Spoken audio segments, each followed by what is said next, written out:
편안한 저녁 보내고 계십니까? 뉴스와이드 이상훈입니다. 오늘 민주당이 공천 결과를 추가로 발표했는데요. 친명계 의원들이 대거 공천이 확정된 반면 일부 비명계 인사는 사실상 컷오프됐습니다. 앞서서는 대장동 사건 변호인들이 1차 관문을 통과했는데요. 이렇게 되면 공천을 둘러싸고 이재명 대표와 비명계 대립이 더욱 격렬해질 듯합니다. 자, 한편 국민의힘에선 단수 공천된 한 인사에 대해서 한동훈 비대위원장이 제동을 걸었습니다. 수사가 진행 중이란 이유인데요. 앞서 친윤 핵심인 이철규 공관위원은 문제가 될 게 없다 이렇게 판단한 것과는 지금 상반된 사항이 나왔습니다. 이건 도대체 무슨 사항이 지금 진행 중인 걸까요? 자, 잠시만 채널 고정하시면 저는 60초 뒤에 돌아오겠습니다.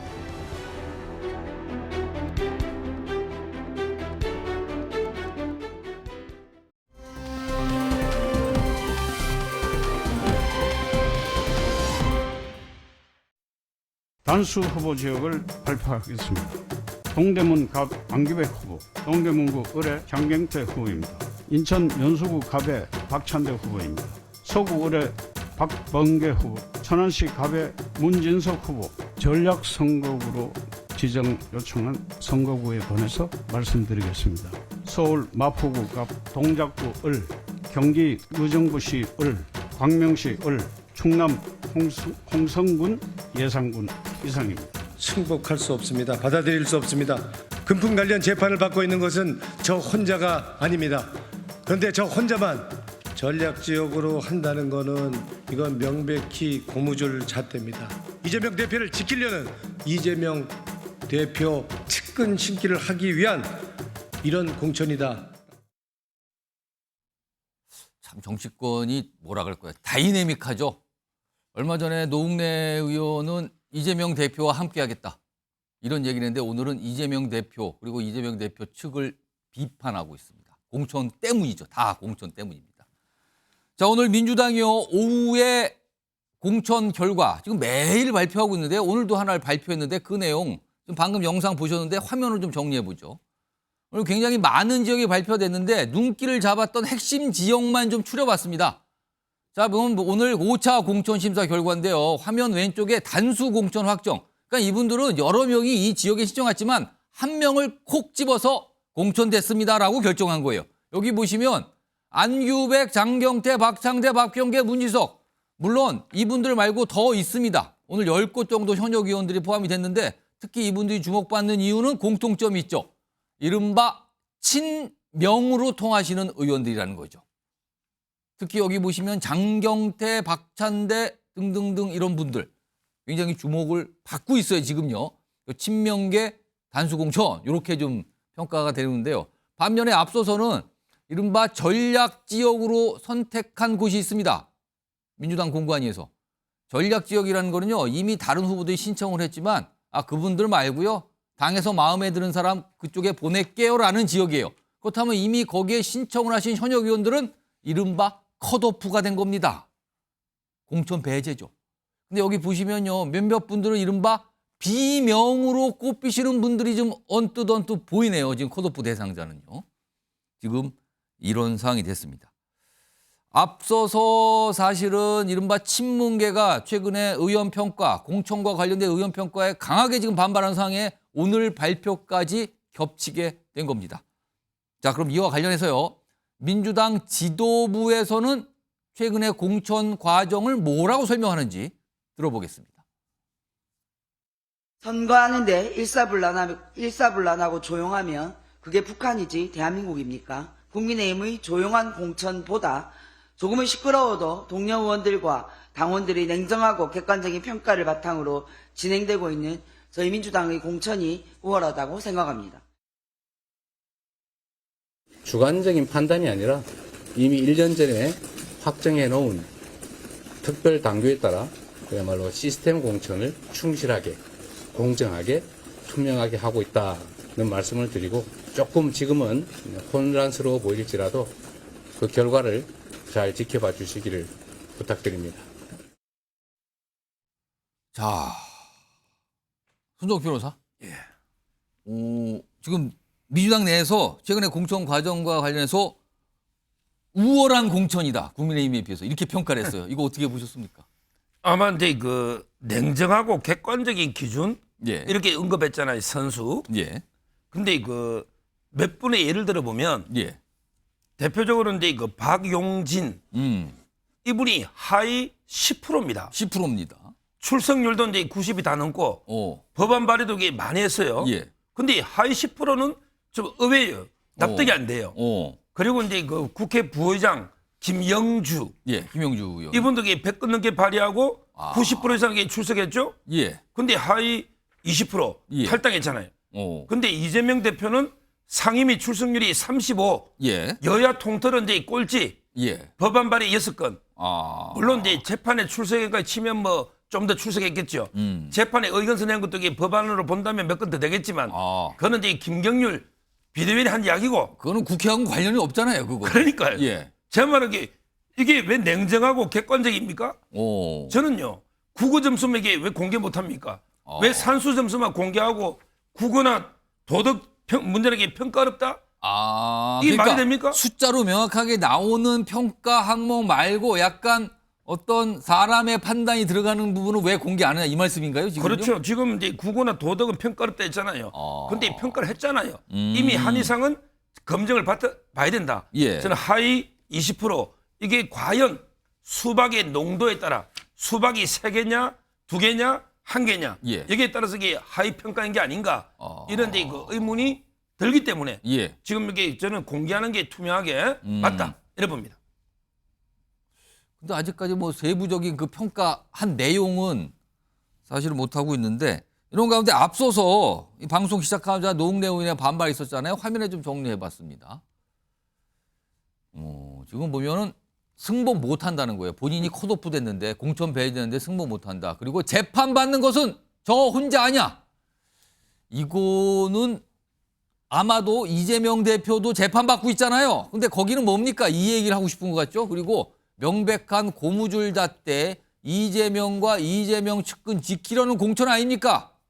앞서서 말씀드렸지만 노웅래 의원은 앞서서 이재명 대표와 함께 하겠다라고까지 강조했던 분인데 이제는 이재명 측근 지키려는 공천이다. 이재명 지키려는 공천이다. 라고 비판을 하고 있습니다. 자, 그런데요. 최근에 공천 평가와 관련해서 의원들 평가와 관련해서 민주당 내에서 지금 인재 영입이 당 인재 영입이 간사를 맡고 있는 의원이 한 분 계신데 약간 미묘한 얘기를 인터뷰에서 꺼내놉니다. 그 대목 들어보겠습니다.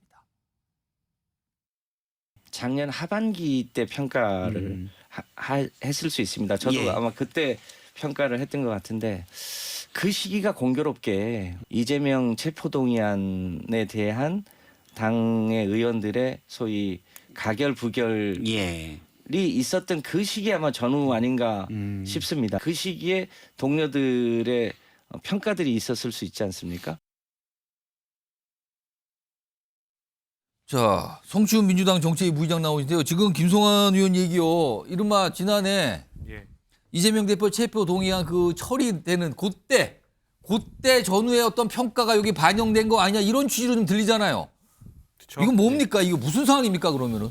글쎄요, 근데 뭐 본인께서 김성환 의원께서 생각하시기에 그렇다라고 말씀하신 거고 확인은 안 되는 거고요. 예, 확인 안 되지만 본인이 저 얘기를 꺼내놨단 예, 말이죠. 근데 저 이야기로는 설명이 전혀 안 되는 분이 있습니다. 김영주 의원은 설명이 전혀 안 됩니다. 그 당시 뭐 다른 분들은 뭐 이런 그 당시 체포동의안 뭐 부결에 대한 확실한 의견 표명을 안 한, 예. 또 어떻게 보면 또 가결에 좀 뉘앙스를 풍기는 뭐 이런 발언을 하신 분들이 있었죠. 예. 근데 김영주 의원은 전혀 그렇지 않거든요. 그렇기 때문에 김영주 의원이 하위 10%에 들었다는 걸 전혀 설명할 수 없기 때문에 저는 저 설명도 납득하기는 힘들 것이다. 의원들이 하위 10%, 20% 통보를 받은 분들이 저 설명을 듣고 통보를 납득할 것이다. 그렇게 생각하지 못하고요.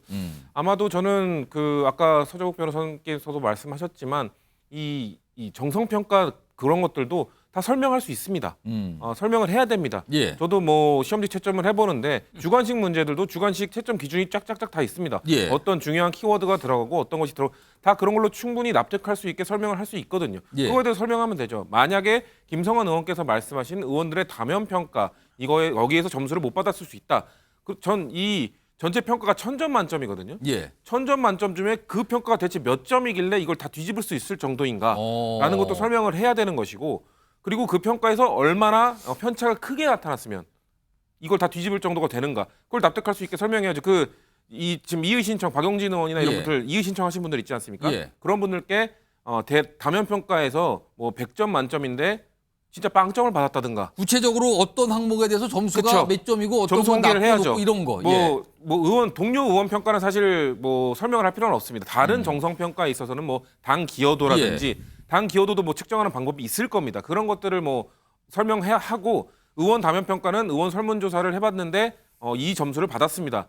그 점수를 받으면 납득할 수 있거나, 아니면 뭔가 내가 이 정도로 아예 소위 말하는 왕따를 당했구나. 100점 만점인데 내 점수가 10점이네. 예. 평균은 뭐 한 70점이네. 그렇게 하면 여기서 내가 뒤집혔구나를 알겠죠. 그리고 사실상 그때 뭐 그 가결 관련 의견을 표명한 것 때문에, 내지는 부결에 대한 인증을 하지 않았기 때문에 예. 내가 이 점수를 받았구나라고 일단 받아들일, 뭐 인정을 안 하고의 문제는 나중 문제지만 어쨌거나 그러한 설명이 있어야 된다는 거죠. 근데 저 정도 설명으로는 과연 하위 평가 받은 분들이, 왜냐면은 하위 평가 받은 분들이 지금 뭐 다양한 의정 활동 지표들을 보면 아마 1000점 만점 중에 의정 활동도 한 몇백 점을 차지하는 걸로 알고 있는데, 예. 거기에 거의 최상위권 점수를 받은 예. 분들이 왜 뒤집혔냐에 대해서 설명이 안 되는 거 아닙니까? 혹시요, 지금 김성환 의원이 살짝 설명만 한 거예요. 본인의 어떤 뭐 그런 거 같다라는 약간 어떤 추정이 섞인 본인의 판단인데, 이재명 대표 체포 동의안을 찬성했던 분들은 그런 정성평가 일부 항목에서 굉장히 낮은 점수를 받았다고 봐야 되는 겁니까? 뭐 지금 드러난 걸로는 그렇게밖에 볼 수 없는데, 저는 만약에 그렇다면 그것조차도 당에게는 매우 부적절한 결과로 보여질 것이다. 왜냐하면 그 체포동의안이 작년에 2번 있었거든요. 예. 1차 때는 당론 채택을 했습니다. 예. 2차 때는 당론 채택을 안 했어요. 당론 채택을 안 한 거에 대해서 찬성, 반대 이 의견을 강요한다는 거. 저는 아까 서원숙 최고가 북한 이야기를 하셨는데, 예. 당론 채택 안 한 거에 대해서 본인의 의사를 뭐 다르게 표명한 거에 대해서, 그거에 대해서 나쁘게 평가하는 것 자체가 북한 아닙니까? 저는 오히려 반대로 그 표현이 잘못됐다는 말씀을 드리고 싶고, 이런 식으로 만약에 당론 채택이 되지 않은 거에 대해서 우리 당이 예. 그거에 대해서 뭔가 안 좋은 점수를 줬다면은 우리가 어떻게 지난주에 그 대학생의 입을 틀어막은 윤석열 대통령을 비판할 수 있습니까? 다른 의견을 냈다고 해서 입을 틀어막는 행위와 다름은 없다고 저는 생각하기 때문에, 예. 그게 만약에 진짜 영향을 줬다라고 해서 그 채점표가 공개됐을 때 그게 영향을 준 것으로 드러나면 저는 그게 더 민주당의 타격일 거라고 봅니다. 지금 배훈찬 소장님 급하게 오셨습니다 지금. 네. 예, 요새 길 상황이 여의치가 않아요. 앞으로 선수 눈길이라서 상당히 퇴근길 채청을 빚고 있는데 예. 우리 시청자분들께서도 안전 운전하실 수 있도록 해주고. 여기 눈 얘기를 하시는데 지금 그 얘기를 하는 건 아니고요. 오시면서도 아마 이제 내용 좀 많이 챙겨보시고 오늘 뉴스를 좀 많이 보셨을 건데, 예. 지금 민주당의 공천과 관련된 사항을 놓고 정치권에서 나오는 시각 중에 하나가 10년 전이 2012년 총선 당시의 민주통합당 그 모습과 너무 흡사한 거 아니냐라는 평가 시각들이 있거든요. 이거 어떻게 판단하십니까? 그렇죠. 그 비판으로부터 자유로울 수가 없는 것입니다. 결국에는 지금 이제 공천 경쟁인데, 공천 경쟁이 중요한 것은 그 공천의 파장이 결과적으로는 이 총선 경쟁력, 민주당의 지지율에 영향을 준다고 볼 수 있는 것이거든요. 예. 방금 전에 이상원 앵커께서 워낙 예리하게 이 비교를 해주셨지만, 2012년에 어떤 현상이 있었냐면, 그때는 2012년에 이명박 정부의 마지막 해입니다. 물론 예. 이제 그 다음에 2월에 가서야 이제 그렇죠. 정권은 또 넘겨지게 그러니까 되지만, 임기 말이죠. 그렇죠. 임기 말에 예. 정권 교체 또 정권 심판 여론이 높았습니다. 그러니까 대부분 그때 저도 지금 생생한 것이, 그때 제가 MBN에 나와서 아마 분석을 했던 것 같은데, 그때도 총선이 상당히 이 민주당에 유리하다, 예. 과반을 넘을 것이다라고 하는 그 전망의 응답 결과들이 나왔어요. 예. 근데 여러분들 아실 겁니다. 그때 김용민 후보의 그 발언 파장, 미국의 라이스 국무장관인가요? 그게 예. 어떤 여성에 대한 폄하, 예. 그런 부분들인데, 오히려 그때 이 새누리당으로 한나라당은 이름을 바꾸면서 예. 말 그대로 박근혜 체제에서 상당히 또 이 처절하게 또 절박하게 선거전을 펼쳐나갑니다. 그러니까 공천이 왜 중요하냐면, 지금 중요한 게 혁신을 한 건 별로 여론에 반영이 안 돼요. 예. 혁신은 당연히 해야 될 거 한 거 아니야? 하는 거 아니야? 라는데 파장을 빚게 되면 이게 공천이 무서운 것이 중도층 문제가 아니라 지지층이 균열됩니다. 지금 방금 전에 우리 성치훈 정책위 부의장도 이야기했듯이 지지층도 여기서 박용진이 왜, 김영주가 왜, 윤영찬이 왜, 이런 게 나오고 송갑석이 왜, 김한정이 왜, 이렇게 되면 이게 이른바 수도권 경쟁력, 서울 경쟁력에 차질을 빚기 때문에 그만큼 공천이 시끌벅적한 건 무서워지는 겁니다. 소란스럽다. 잡음이 나오고 반발이 나온다. 그리고 특정 세력이 배제된 거 아니냐. 이런 얘기가 나오는 게 10년 전의 모습과 흡사한 거 아니냐는 평가가 분명히 지금 정치권에 있거든요. 이런 상황에서 좀 공천은 매일 결과가 발표되고 있는 상황인데 오늘도 조금 여러 가지 아마 반향이나 반응들이 꽤 있을 것 같습니다. 이런 가운데요. 어제도 공천 결과 발표했고 그 앞서도 매일 발표를 하고 있는데 앞서서 변호사들이 포함된 공천 결과가 있었습니다. 그게 나온 이후에 오히려 국민의힘에서 굉장히 강한 반응들이 나와요. 그 내용 좀 확인해 보겠습니다. 빅매치 경선 지역을 발표하겠습니다. 광주 광산 을로 박균택 후보와 현역 의원인 이용빈 후보 간의 2인 경선입니다. 서울 금천구로 조상호 후보와 최기성 후보, 신격전지로 떠오른 경기 남양주시 갑은 임윤태 후보와 최민희 후보가 2인 경선을 합니다. 대장동의 변호사들이 다 공천에서 순항하고 있습니다. 이름도 못 들어본 사람들이요. 그분들은 대장동의 비밀을 알겠죠.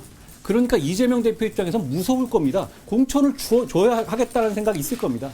이렇게 공천하는 건 공천으로 자기 범죄에 변호사비 대납하는 겁니다. 대장동 변호인단 1차 관문 모두 통과, 대장동 특혜 공천 반발, 즐거운 일이라 하지 않을 수 없습니다. 저는 즐겁습니다. 제 입장에선 너무 좋습니다. 이런 게. 이게 뭐가 남의 당에서 뭐 공천하는데 본인이 즐겁다고 얘기하는 저 국민의힘 비대위원 김경률 비대위원 반응인데요. 강준의 국민의힘 노동위원회 부위원장. 네. 김경률 비대위원은 왜 즐겁다고 얘기를 한 걸까요? 저렇게 이재명 대표의 대장동 의혹에 대한 재판의 저 변호인들이 쉽게 경선을 통과하고 있다. 지금 이제 경선에 올라가 있는 상황입니다만 경선을 한다고 이제 공개되는데 앞서서 또 신청을 하면은 경선까지 올려준다? 여기까지도 글쎄요. 이게 국민의 눈높이에 맞을까요? 저분들이 그동안에 저 지역에서 무엇을 하셨는지 모르겠습니다만 지난 대선 과정에서 이재명 대표의 대장동 의혹이라든지 여러 가지 의혹에 대한 이야기들이 나오면서 많은 사건 그리고 많은 변호사를 쓰고 있는데 왜 재산은 줄지 않은 것이냐. 이재명 대표는 그 이전에도 경기도지사를 하면서 재산 신고를 계속 해오지 않았습니까? 근데 그 재산 신고 내역을 봤을 때 변호사를 저렇게 많이 썼는데 어떻게 재산이 줄지 않는 것인가? 거기에 대해서 변호사비를 도대체 어떻게 낸 것이냐? 그러니까 대납 의혹이 계속 있지 않았습니까? 그 부분인 거죠. 한동훈 위원장은 뭐라고 얘기했냐면 저렇게 그 변호사들에게 공천을 준다면 저거 변호사비 대납하는 거다. 공천으로서. 사실상 대가를 지급한 거다라고 보는 게 저런 공천으로 대가를 지급한 거라고 보는 게 한동훈 비대위원장의 판단이라는 겁니까? 예, 맞습니다. 그 지금 재산이 줄지 않은 부분이 왜 중요하냐면요. 변호사 비용을 적정한 금액으로 지금 수임료가 얼마였는지 정확히 밝혀지지 않고 있습니다. 적정한 금액으로 지급한 것이 아니라면 그것도 정치자금법 위반이 될 수 있습니다. 그런데 거기에 대해서 이재명 대표는 지금까지도 정확한 수임 내역을 제출을 하지 않고 있어요. 그렇기 때문에 지금 사실 한동훈 비대위원장이 한 이야기는 어떤 정치적인 공세를 넘어서 법적인 판단에까지 이야기를 한 것이거든요. 근데 법적인 판단을 넘어서서 본인의 변호인들이 정치계와 상관이 없던 사람들이 저렇게 의원 배지를 다는 과정을 좀 쉽게 통과하고 있다. 이 부분을 우리 민주당 당원들뿐만 아니라 국민들께서도 분명히 지켜보시리라 생각을 합니다. 윤경호 소장님, 앞서서 이명백 공천관리위원장, 민주당 공천관리위원장이 아까 이 변호사들과 관련된 이 공천 판단 결과를 발표할 때 빅매치라고 또 표현을 했어요. 그것도 약간 귀를 잡는데 이재명 대표 또는 이재명 대표와 관련된 인물, 이른바 대장동 사건과 관련된 인물들을 변호했던 변호사들이 이재명 대표 체제의 민주당에서 공천 신청을 했고 일단 1차 관문 통과해서 경선에 올라갔다. 이 상황은 좀 어떻게 판단하십니까? 뭐 대장동 변호인이 이 두 사람만 있으면 예. 딱 그렇게 얘기하기 적격일 거예요. 그러나 나머지 변호사들도 있죠. 그리고 제가 알기에는 아마 조상호 변호사나 박균택 변호사가 이재명 대표의 법률 특보로 이미 이 대표 옆에 또아리를 틀었을 거예요. 그러니까 법률 특보이면서 뭐 개인적인 법률 자문도 있었을 거고 당 대표에게 자문도 있었을 거고 거기에 이제 대장동 사건 기소에 맞춰서 아마 변호를 하지 않았을까 싶은데 사실 이 공천으로 대가를 지불했다 이 얘기는 굉장히 모욕적인 이제 비난이 될 거예요. 왜냐? 그러면 다른 변호사들에게는 변호사비로 돈을 줬을 텐데 이들에게는 돈을 안 준 거 아니냐 이제 이런 식의 공격이 될 수 있거든요. 예. 그러니까 그런 얘기는 정치적인 공세는 가능하지만 아마 그 변호사들에게 해당되는 이 변호사비를 받아야 되는 입장에서는 예. 상당히 모욕적인 게 아닐까 싶은데 저는 그런 걸 떠나서 여든 야든요 선거철만 되면 우리 대한민국에서는 여기도 두 분의 변호사가 계시니까 사실 굉장히 기분 나쁘실 수 있을지 모르겠습니다만 변호사라는 직업군이 과잉 대표되는 측면이 좀 있다. 물론 변호사라는 분들이 다룰 수 있는 영역이 굉장히 넓은 거 알아요. 예. 그리고 법치 뭐 아니면 법률적인 소송 여러 가지 때문에 법으로 해결 이래야 되는 것 변호사의 필요성이 커진 건 맞습니다. 그러나 다른 직군의 출신들을 따지고 보면 다른 직군에 비해서 변호사가 여든 야든 좀 과잉 대표되는 측면이 있지 않나. 이 모든 것들이 결국 저는 뭐 유권자들이 알아서 판단할 문제라고 보는데요. 예. 이재명 대표에 대해서만 유독 이게 대장동 변호인이기 때문에 공천을 쉽게 받을 수 있는 자리까지 갔다. 이렇게 얘기하는 거는 일견 정치적인 공세는 가능할 수 있습니다만 좀 지나친 것 같습니다. 오늘 발표된 내용 앞서서 알려드렸죠. 그러니까 이른바 친문으로 꼽히시는, 아니, 친문이나 친명으로 꼽히시는 분들이 단수 공천, 그러니까 공천이 사실상 확정된 거고요. 그리고 반대로 또 전략적으로 선택이 되면서 거기에 신청했던 현역 의원들은 컷오프가 된 상황인데 오늘 저 본인이 컷오프가 된 분 한 분이 아까 노웅 내용도 있었지만 다른 의원도 있거든요. 오늘 굉장히 강하게 반발하는 어떤 입장을 좀 냈는데 영상이 들어왔다고 그럽니다. 확인해 보겠습니다. 지정되기 전에 지도부로부터 어떤 연락을 받으셨는지 좀 묻고 싶은데요. 연락이 없었습니다. 아니 기자 여러분들이 그 백불 요약한 걸 보고 알았습니다. 제가 탈당하는 것만으로 책임을 다 했다고 볼 수는 없기에 지금부터 생각과 고민을 해보겠습니다. 탈당만으로. 근데 탈당도 고민하겠다는 뜻 들리죠? 그리고 더 입장 내는데 그럼 하면 하나 자막으로 좀 보겠습니다. 이수진, 백현동 판결문 보면 총선 결과가 보인다. 이거는 지금 민주당을 향해서 굉장한 소리를 한 거예요, 지금요. 본인 컷오프 됐다. 이 선거 뻔합니다, 보나마나. 약간 이런 분위기잖아요, 지금요. 일단 이수진 의원은 얼마 전까지 정치권에서 사실은 친명 뭐 이렇게 꼽히기도 하신 분인데 아무튼 굉장히 반발하고 있어요. 이런 가운데 최근에 계속 반발하신 분들, 그러니까 문재인 정부 때 굉장히 큰 역할을 하셨던 분들, 그리고 친문으로 꼽히는 의원분들은 여전히 반발하고 있거든요. 이분들이 어제입니다. 어제 어떤 행동을 아직 안 하고 있는데 이재명 대표를 향해서 뭔가 얘기를 꺼내놉니다. 그 내용 들어보시죠.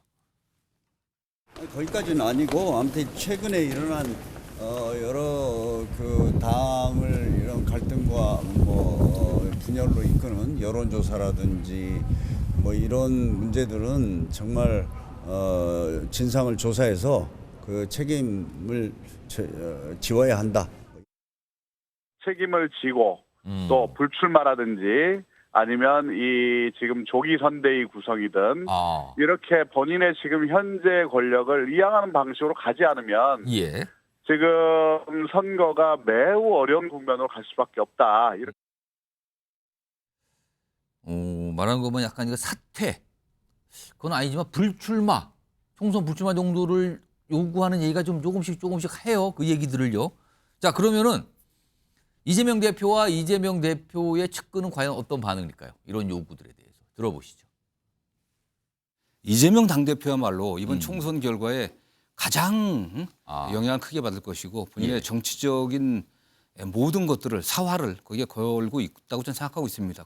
저는 뭐 승리를 위해서는 제가 늘 말씀드린 게 모두 어떠한 것도 해야 되겠죠. 그렇지 않겠습니까? 그래서 뭐 툭하면 사퇴하라 소리 하는 분들이 계신 모양인데 그런 식으로 사퇴하면 아마 1년 내내 365일 대표가 바뀌어야 될 겁니다.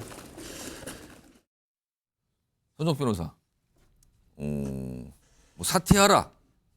사퇴가 아니지만 예를 들어 불출마, 이재명 대표 총선 불출마 이런 게 있을 거라고 보세요?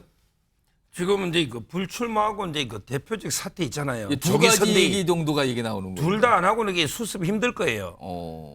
첫째는 이제 그 불출마는요. 예. 지금 이제 노웅래 의원도 강력하게 반발하고 있잖아요. 지금 본인만 재판받는 거 아니다. 지금 그 얘기를 꺼내놨단 말이에요. 근데 더 심각한 게 그 돈봉투 의원 문제가 남아 있어요. 지금 이제 돈봉투 명단은 이제 검찰이 공개를 했잖아요. 예. 근데 이걸 이제 공천을 배제하면 엄청난 저는 사태가 날 걸로 봐요.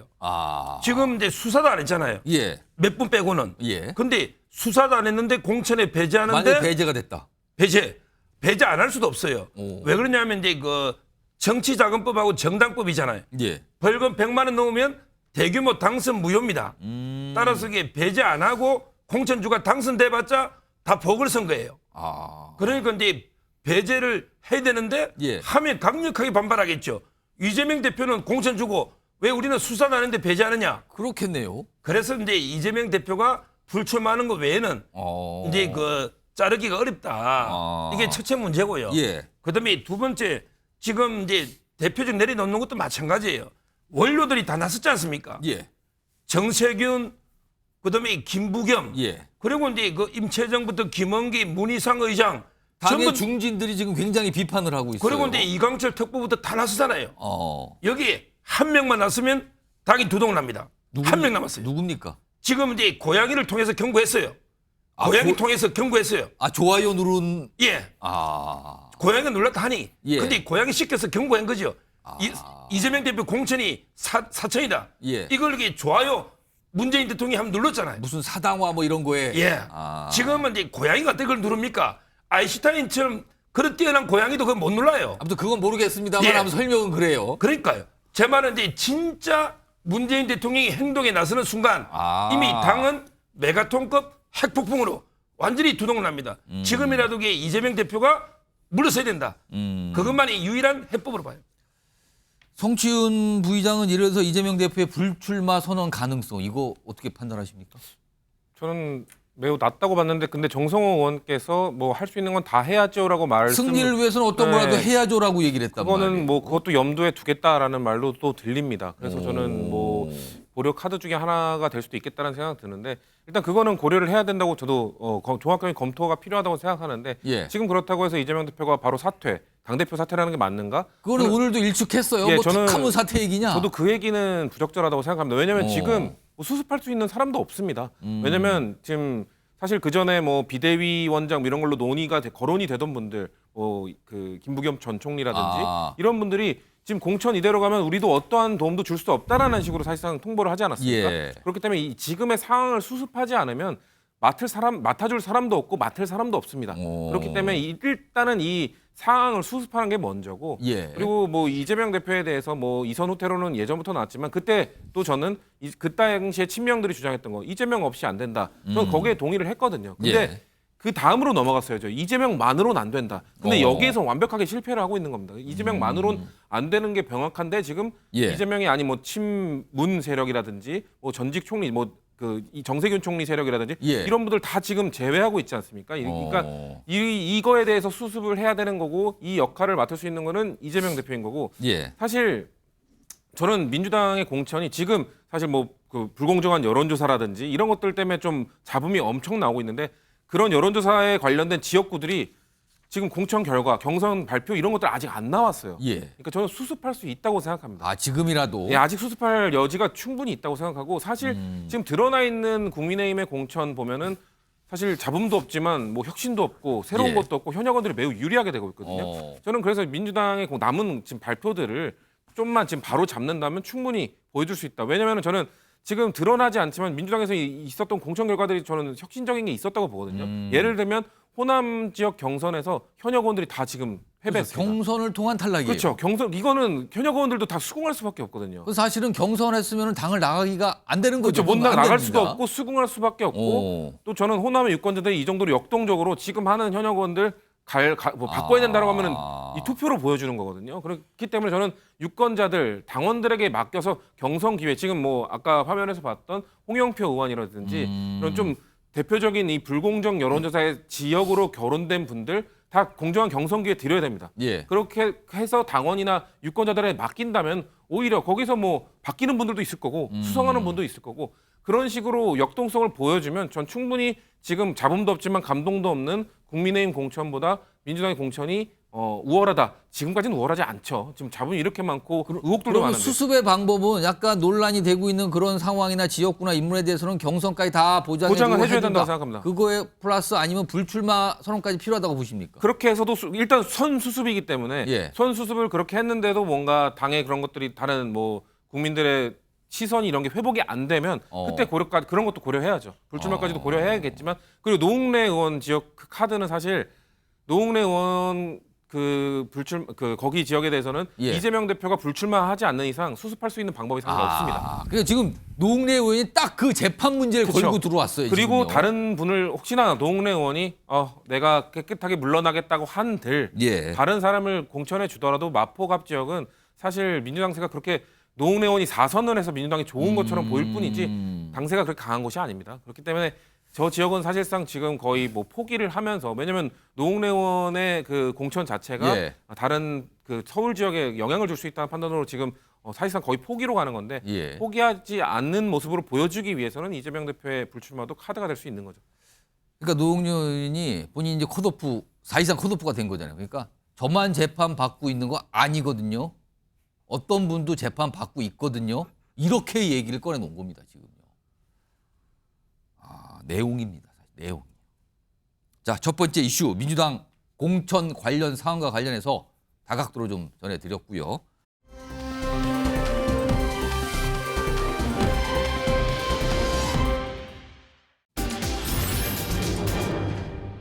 공통점인데 송영길과 원희룡의 공통점은 두 분이 공통점이 있나요?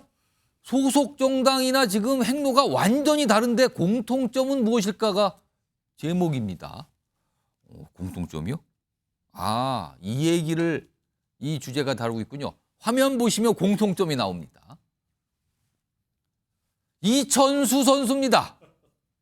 이천수의 총선 지원 사격이 송영길과 원희룡의 공통점이었습니다. 물론 시차는 4년이 있습니다. 지난 2020년 총선 당시에 계양, 그때는 송영길 전 대표가 계양을에 후보로 출마했잖아요. 그때 이천수 선수가 지원 유세였어요. 지금 사진 보시면 저렇게 있고요. 그리고요, 오늘입니다. 이천수 선수가 계양을에 도전하는 원희룡 전 장관, 원희룡 후보 지원 유세를 하고 있습니다. 이런 상황이 됐어요, 지금요. 자, 그럼 이천수 선수하고 원희룡 후보 그 모습 좀 확인해 보겠습니다. 제가 계양에서 축구를 시작을 했거든요. 그리고 그 어릴 때부터 봤던 계양, 지금의 계양 큰 변화가 없다고 많이 느꼈었고 저는 정치를 잘 모릅니다. 어떤 분이 계양의 발전을 위해서 필요한가 원희룡 후보님을 지지하고 후원회장을 맡기로 했고요. 네, 감사합니다. 감사합니다. 예, 이로써 계양 원팀. 자, 배은참 수장님, 이천수 선수가 왜 원희룡 후보를 지원 사격하는 겁니까 지금? 이천수 선수 설명했었죠. 인천 계양의 발전을 위해서. 인천 계양을이 바로 이천수 선수의 고향이죠. 본인의 이제 거주 기반이죠. 그러니까 어린 시절에 거기서 자라고 학교도 다니고 그랬다 그러죠. 그렇습니다. 인천이 연고가 있는 인천 유나이티드에서 또 선수로도 활약을 하기도 했었죠. 그러니까 이천수 선수는 2020년에는 송영길 의원을 또 지원 유세했던 이유는 그때도 인천 계양의 발전을 위해서. 인천의 발전을 위해서. 계양을의 발전을 위해서. 이번에도 마찬가지로 2016년인가요? 원희룡 전 장관이 제주지사 시절에 인연을 맺었고 그리고 이번에 이제 인천 계양에 출마를 한다니까 인천 계양의 발전을 위해서인데 뭐 실리적 판단일 수가 있습니다. 이천수 선수가 얼마나 대단한 선수였냐면 2002년 이 한일 월드컵 때 생수를 마시지 말고 이천수를 마시자 이런 이야기를 할 정도였어요. 본인이요? 이상한 거 의심하시지 말고요. 네, 그때 그런 이야기를 할 정도였는데 자 일단은 실리적 판단에 의해서 뭐 정치적인 의사 표현의 자유가 있습니다. 그런데 문제는 뭐냐면 이게 본인은 정치적 성향이 아니라고 이야기를 하지만 본인은 올도 그런 성향, 자기 색깔이 없다 그랬어요. 그러니까요. 그런데 다분히 얼마나 많은 또 여전히 팬들이 있습니까? 여전히 유튜브 활동도 하고 방송 활동도 하고 원희룡 후보의 능력 경험이 계양을 제대로 발전시키다. 굉장히 약간 이때도 극찬을 계양, 한 건데. 저 때도 계양, 그때도 계양 이렇게 얘기하는데 자칫 많은 팬들은 뭐냐면 유권자들이겠죠. 오해를 할 수 있습니다. 이천수 선수가 원희룡 후보자를 지원하는 거예요? 지지하는 거예요? 그러면 이렇게 되면 상당히 좀 위태로울 수가 있습니다. 여러 가지로 혼선이 일어날 수 있고 이렇게 적절한 선을 유지하는 것이 중요한데 제가 방법을 말씀드릴게요. 이천수 선수는 노출은 지양 제대로 안 하고 그다음에 발언도 지양 제대로 안 하고 마음은 지향 마음껏 마음은 그러면은 어떻게 하라는 겁니까 그거는? 그러니까 마음껏 하라는 너무 거는? 노골적으로 드러내지 마라. 지원한다 정도로만 오해를 살 수 있으니까. 그리고 15초만 더 주세요. 아까 우리 윤경호 소장님 제가 존경하는 윤경호 소장님이시니까 말씀하는 것에 대해서 제가 좀 부연 반론을 하면은 지금 이수진 의원도 극도로 반발하고 있거든요. 더불어민주당. 지금 노웅래 의원이 뭐 지금 단식한다는 이야기 그런 얘기가 지금 들리고 있어요. 그러니까 아까 우리가 성치훈 정책위 부의장이 그런 이야기했지만 혁신은 지지율에 별로 영향을 안 미친다고 그랬잖아요. 근데 잡음은 지지율에 엄청난 파장을 일으켜요. 그래서 우리가 2012년에 사례를 말씀드렸는데 이게 아까 대장동 관련된 이 변호인단이 출마를 하면 어떤 현상이 생기냐면 이 당원들은 경선을 할 때 지역의 유권자들은 변호인단으로 안 봐요. 이게 변호사들이 좀 과대하게 우리 이 변호인 직군이 대변되는 게 중요한 게 아니라 경선에서 이 변호사 한 분 한 분을 변호인단을 이재명 대표 봐요. 이재명 어떤 표시가 있다. 그렇죠. 그래서 이게 신문들은 그러면 또 반발 소리가 나오고 아니 사실상의 이재명 또 한 명의 이재명 대표가 와 있다. 알겠습니다. 이천수 선수 얘기하다가 그냥 이재명 대표에까지 막 퍼졌는데 아까 처음에 봤던 이 두 가지 사진 들어있는 거 내용 좀 다시 한번 불러오죠. 그러니까 이천수 선수가 지금은 원희룡 후보, 근데 4년 전에는 송영길 당시 후보였어요. 그리고 인천시장이었을 때 뭐 이 송영길 당시 후보가 인천시장 역임인데 당시에 인연이 있었고 제주시사 때 또 인연이 있었고 뭐 이런 인연이 있었다 그러죠. 그러면은 4년 전에 이천수 선수가 송영길 당시 후보를 지원하는 모습 영상이 있습니다. 확인해 보시죠.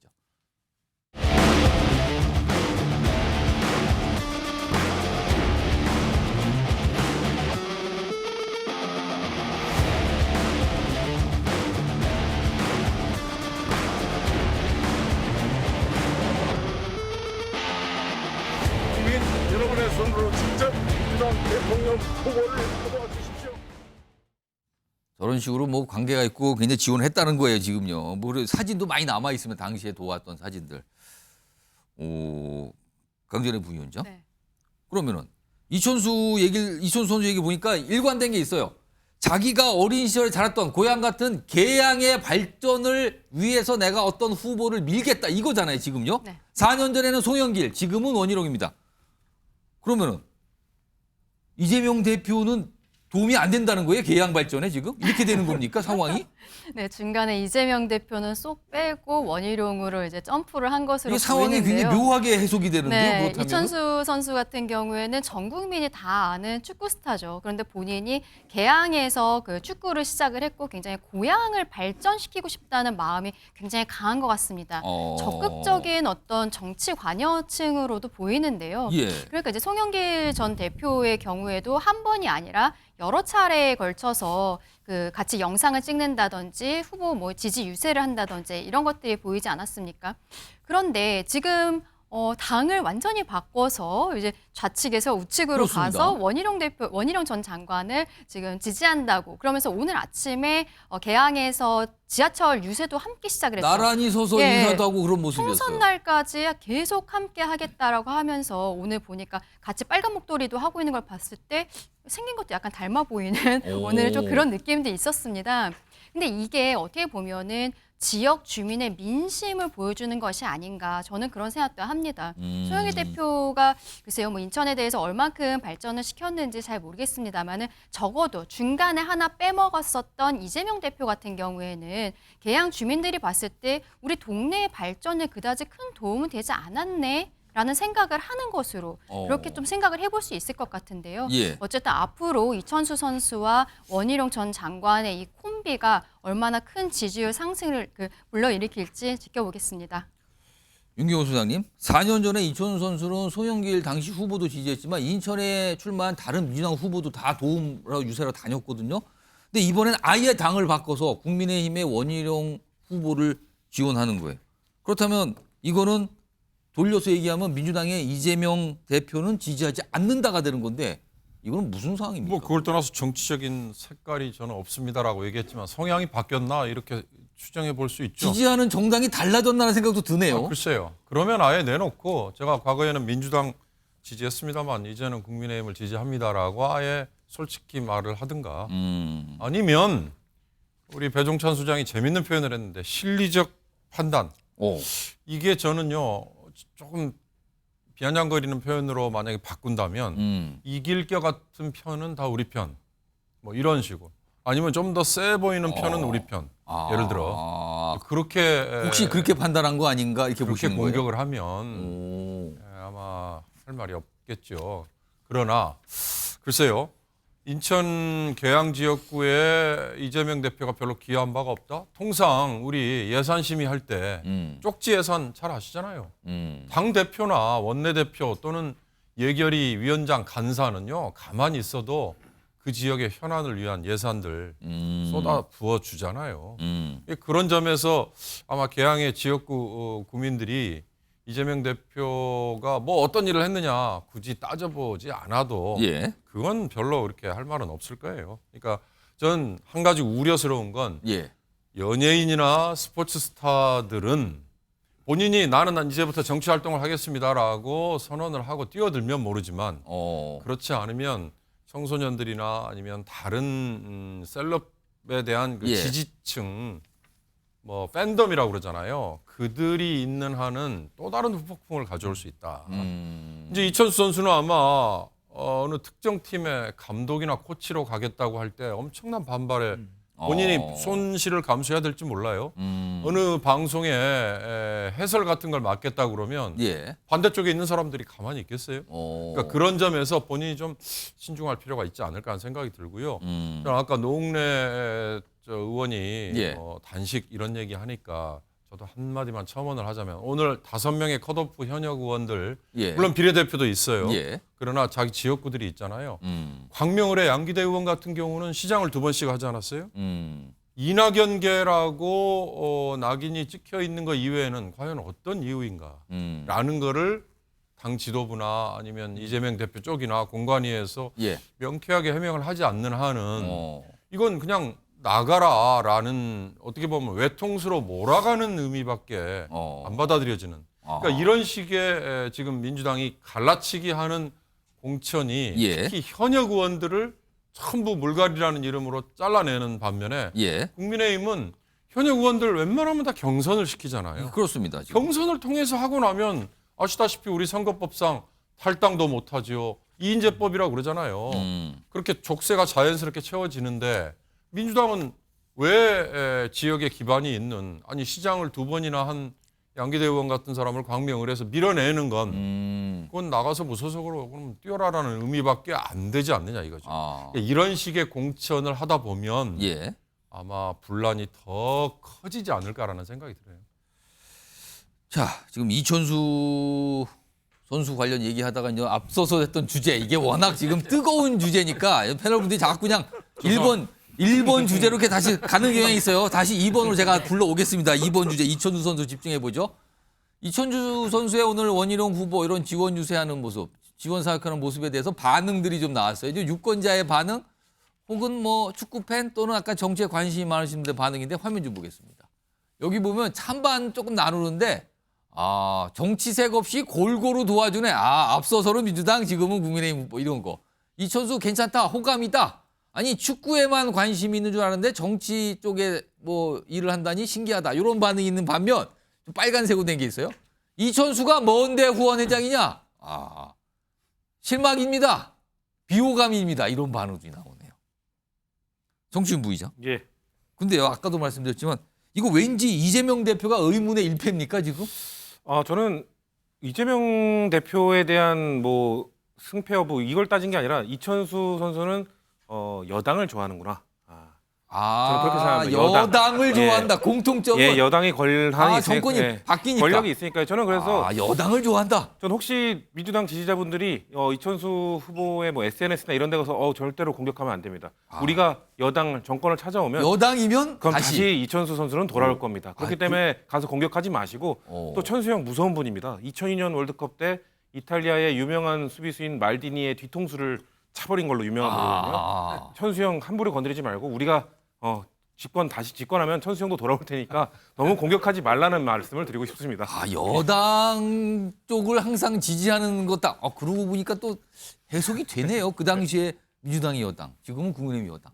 이런 모습이었군요. 자, 이천수 선수까지 저희가 좀 진행을 해봤고요. 자, 그럼요.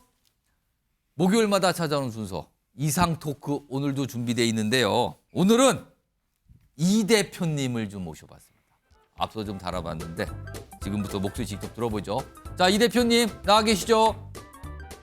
예, 이재명입니다. 예. 표정이 좋으신 건가요? 조금 피곤하신 건가요? 예, 뭐 말씀해 주시죠. 알겠습니다. 그냥 질문 바로 들어가겠습니다. 어제 사실은 굉장히 관심을 끌었던 의원총회가 있었어요, 민주당에서. 근데 불참을 하셨더라고요. 혹시 의원들의 막 성토가 나올 걸 예상하고 안 가신 겁니까? 아니면 뭐 다른 데 너무 급한 일정이 있어서 다른 데 가신 겁니까? 예, 국회의원의 의정 활동에는 여러 가지 범위가 있습니다. 예, 그렇게 말씀드릴게요. 그냥 여러 가지가 있으니까 그런 줄 알라 이 뜻인가요? 예, 그렇습니다. 대표님, 요즘 밥 안 먹어도 배부를 듯하다 이렇게 보이는데 SNS에도 그렇게 쓰셨어요. 모든 원망 내게 돌리라. 근데 지금 잘 아는 형님 노웅래 의원도 단식에 들어갔고 이거 왜 이렇게 욕을 많이 들으시는 거예요? 예, 뭐 그렇습니다. 누군가 1등을 하면 누군가는 꼴등을 해야죠. 그게 이제 어쩔 수 없는 공천의 생리라고 보는데요. 약간의 진통이라고 생각해 주시면 고맙겠습니다. 배영수 선수님 추가 질문 한번 해보세요. 뭐 답을 안 하시네요. 아니 근데 어떤 이 대표님 이 평가는 공개하실 의향이 있으십니까? 예, 뭐 열심히 하겠습니다. 예, 알겠습니다. 제가 질문 드리죠. 사실은 이 대표님 국회의원간의 방일임이 8.185 맞습니까? 예, 그렇다고 알고 있습니다. 그렇다고 알고 계시네요. 간접 합법을 하시네요. 근데 거기서 뭐 가까운 분들이 모여서 뭔가 비공개 회동했다, 뭐 공천을 논의했다 등등 나오는데 맞습니까? 예, 그 부분은 공관위에서 해결하고 있는 문제니까 공관위에 질문하시면 좋겠고 민의의 전당에서 뭘 하겠습니까, 국회의원이. 예, 아무리 언론이라지만 한 번 더 생각하시고 질문하시면 좋겠다 이렇게 생각됩니다. 그러면은 제가 다른 질문을 하기 위해서 최근에 이 대표님의 의정 활동에 대해서 좀 문제를 삼으신 분이 이른바 옆집 정당에 계셨어요. 오늘 말씀하신 분이 있는데 그 목소리부터 좀 확인하고 질문 좀 더 드리죠.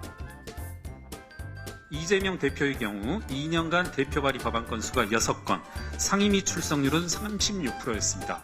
하위 10%에 포함되지 않은 이유는 이재명 대표의 출석률에는 재판 출석률을 더한 것으로 보여지고, 그리고 법안 발의 건 잘 들으셨죠? 예, 잘 안 들리는데요. 빨리 네네. 질문해 주시죠. 예. 서정욱 변호사도 할 이야기가 많을 것 같은데 제 순서니까요. 네. 네. 본회의 출석률로 보나 이게 뭐 재판 출석률과 합해졌잖아요. 법안 발의 건수로 보나 한동훈 위원장이 하위 1% 아니냐 이야기했는데 인정을 하시나요? 예, 우리 배종찬 존경하는 배종찬 소장님도 우리 방송 패널 중에 꼴찌라고 평가받으면 어떨까요? 이렇게 말하면 납득 가능하신가요? 저는 뭐 상위 1%니까요. 예, 말도 안 되는 소리를 종편에서 하시면 안 될 것 같고요. 예, 아무튼 공관위가 판단해야 납득할 문제 아니겠습니까? 예, 공관위가 판단할 문제다 이렇게 들으시면 되겠습니다. 대표님, 지금 민주당 공천 가지고 너무 말이 많은데 지금 민주당의 공천이 국민의힘 공천보다 우월한 공천이다. 그렇게 생각하시나요? 지금 질문하시는 분은 어느 당 소속이시죠? 예, 국민의힘이죠. 예, 압수수색하고 구속 기소하고 정쟁에만 몰두하는 그런 당인데 어느 당의 사례처럼 1등은 경선 배제해서 빼버리고 해괴한 공천을 자행하는 당, 제가 본 일이 없고요. 민주당은 그런 경우가 전혀 없다 이렇게 말씀드립니다. 배 소장님 질문하시죠. 다음 순서인데요. 네. 이 대표님 참 궁금한 게 박용진 의원이 제 친구거든요. 박용진 의원 정도면 상위 1% 아닌가요? 예, 뭐 다음 질문해 주시죠. 예. 넘어가겠습니다. 강진호 변호사 질문하세요. 네. 대표님, 그 지금 계양을에서 출마를 하시는 거죠? 예, 뭐 아무튼 국민의 걱정이 없도록 민주당이 열심히 일하도록 하겠습니다. 출마를 하시는 걸로 믿고 출마를 하신다면 지금 그 지역에 원희룡 전 국토부 장관이 국민의힘에서 나왔는데 또 한 명 우리 대표님 측근이었던 유동규 전 성남도시개발공사 본부장 거기서 또 출마한다고 하지 않습니까? 둘 중에 누가 더 두려운 상대입니까? 예, 뭐 지역구 국회의원으로서 최선을 다해서 정치의 역할, 본연의 역할에 집중하도록 하겠습니다. 예. 알겠습니다. 근데 질문은 다양한데 답은 비슷비슷하네요. 앞서서 다룬 이천수 선수 얘기 좀 해보죠. 4년 전에는 송영길 당시 후보를, 민주당 후보를, 지금은 원희룡 국민의힘 후보를 돕고 있습니다. 이 대표님 입장에서는 좀 부러우십니까? 부담되십니까? 약간 화가 납니까? 예, 뭐 개개인의 판단이 있을 거라고 보고요. 예. 저는 이번 총선에서 가장 메인 테마가 민생이라고 보는데 그게 이번 민생하고 무슨 상관이 있습니까? 저는 민생에 집중하도록 하겠습니다. 이천수 선수가 원희룡 후보를 지원하고 있는데 대표님 뭐 가장 싫어하는 축구 선수가 이천수 선수는 아니시겠죠? 예. 그래서 궁금해서 이 대표님 어떻게 하실 겁니까? 뭐 안정환 선수나 박지성 선수라도 데려오실 생각이신지요? 예, 열심히 하겠습니다. 여기까지 하고요. 예, 감사합니다. 끊어버려. 들어가셨네요. 자, 들어가셨는데 지금 이상민 크리에이터도 같이 들어갔어요. 인사하셔야 되는데 이상민 크리에이터. 예, 이상민 크리에이터 수고 많으셨습니다. 바로 들어가셨습니다, 두 분이. 예. 이상민 크리에이터까지 화가 났네요. 네. 그렇습니다. 아무튼 오늘 이 대표님 성대모사를 좀 해봤습니다. 자, 다음 주제도 이게 야권과 관련돼 있는데 약간의 뒷말들이 지금 나오고 있습니다. 지금 민주당에서 뭐 여야 마찬가지로 다 위성정당 지금 만들고 있는데 민주당에서 만드는 위성정당 뭐 이런 모습이에요. 근데 요 주제 들어가기 전에 지금 국회 현장의 모습이 좀 들어왔다 그래요. 그 내용 좀 확인해 보겠습니다. 내용 좀 들어옵니다, 지금요. 지금 이게 사진인가요? 노웅래 의원이요. 내 몸 으스러져도 무기한 단시둥성. 국회에서 단식하겠다. 그러면서 아까부터 공천에 대한 불만 제기하잖아요. 그러면서 단식하겠다는 얘기가 들어가네요, 지금. 뭐 사진과 함께 지금 입장이 좀 들어와서 속보로 전해드렸습니다. 자, 요 내용이고요.